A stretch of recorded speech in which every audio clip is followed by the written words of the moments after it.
रीता रस्तोगी, मैं मेयर पद के लिए खड़ी हो रही हूँ।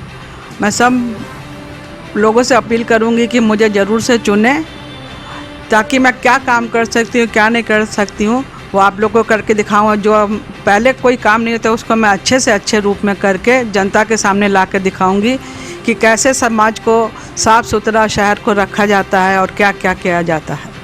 मैडम, इससे पहले भी आपका अहम मुद्दा क्या रहेगा? पहले तो रहेगा कि महिलाओं को जो सुरक्षा की ज़रूरत है वो चाहिए, और उनको टॉयलेट की बहुत ज़रूरत है उसकी और जाम की समस्या है, उस सब से हम छुटकारा पाने के लिए सरकार से अपील करेंगे कि हमको उससे कुछ सहायता करें, जिससे कि शहर को साफ़ सुथरा सुंदर करा जा सके। सर, आप अगर मेरा मुद्दा तो ये है कि हर वार्ड में स्वास्थ्य शिविर, प्राथमिक स्वास्थ्य शिविर हो, जिसमें गरीब जिसको है मुफ्त स्वास्थ्य लाभ हो।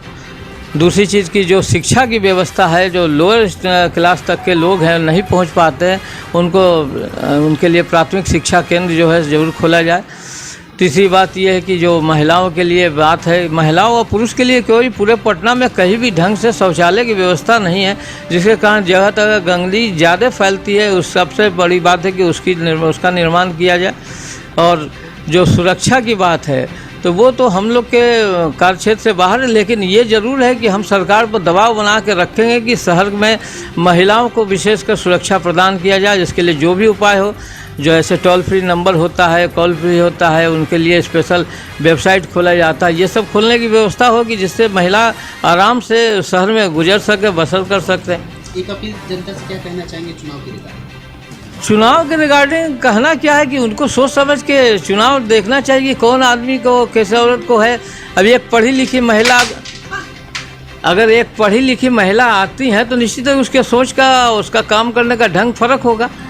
और जो बाकी ऐसे लोग जो आते हैं और जो अकर्मण्य हैं, अब जैसे ये अभी रीता रसोई की बात आप जो कर रहे हैं, तो ये कितनी संस्थाएं चलाती हैं, पटना सिटी में एनजीओ चलाती हैं, कई संस्था के अध्यक्ष हैं, धार्मिक महिला हैं, मंदिरों वगैरह की बहुत देखभाल करती रहती हैं। यहाँ जो भी अगल बगल जितनी मंदिरें हैं सबकी पूजा वगैरह में जो जो व्यवधान ये सब दूर करती रहती हैं। तो जो अभी तक ये करती आई हैं तो किसी पद के लिए नहीं करती आई। अब जब पद मिल जाएगा तो निश्चित उस काम में बहुत ज़्यादा बढ़ोतरी होगी और शहर वालों को बहुत फ़ायदा होगा। तो मेरी तो अपील है कि चाहे जो भी स्थिति हो उसी हिसाब से अपने प्रत्याशी का चुनाव करें, जिससे शहर को कम से कम गंदगी से और मुक्ति से आराम मिले। जो हम लोग 44 से घसक के 65 पे पावदान पे चले गए, वो 44 से कम 14 पर पहुंच जाएं। मेरी तो यही विनती रहेगी सबसे कि ये मेयर जो चुनाव हो रहा है या जो भी पार्षद का भी चुनाव है, जो कुछ हुआ उसमें कम से कम प्रत्याशी को देख के, उसके कार्यप्रणाली को समझ के कि हमारा ये काम करता है, उस हिसाब से चुनाव करें।